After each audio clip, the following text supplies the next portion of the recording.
Wara li l-Gvern effettivament raħħas il-kontijiet b'25%, il-Partit Nazzjonalista kompla bil-kampanja tiegħu kontra ħidmet dan il-Gvern.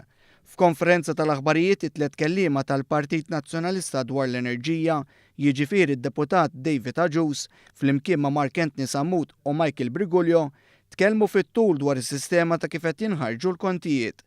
Sistema li ddaħlet fl-2009 mill-amministrazzjoni li kienu jagħmlu parti minnha huma stess. Fi stqarrija bit-tweġiba għal din il-konferenza tal-aħbarijiet, il-Ministeru għall-Enerġija u l-Immaniġġjar tal-ilma qal li din is-sistema tal-2009 kienet ikkonfermata mir-regolatur diversi drabi fl-aħħar snin.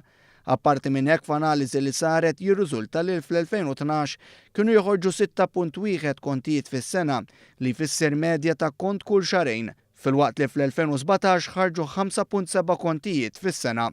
Il-Ministeru saħaq li d-differenza mill-2012 għall-2017 hija li l-kontijiet roħsu b'25% u għal ċertu familji anki biktar. Fl-2017 ukoll in-numru ta' familji li jirċievu kontijiet li ma jaqbżux il-faxxa l-aktar baxxa tat-tariffi, jiġifieri 2000 unit fis-sena, żdied bi 3.4% meta mqabbel mal-2012. Il-Ministeru temm jgħid li minkejja dan kollu, il-Gvern diġà impenja ruħu li din is-sistema iktar effiċjenti ta' kif jinħarġu l-kontijiet titjieb sabiex il-konsumatur tas-sew ikollu sistema fejn jirċievi l-kontijiet f'waqthom u jibbenefika minn eko riduzzjoni li ħaqqu meta ma jaħlix enerġija żejda.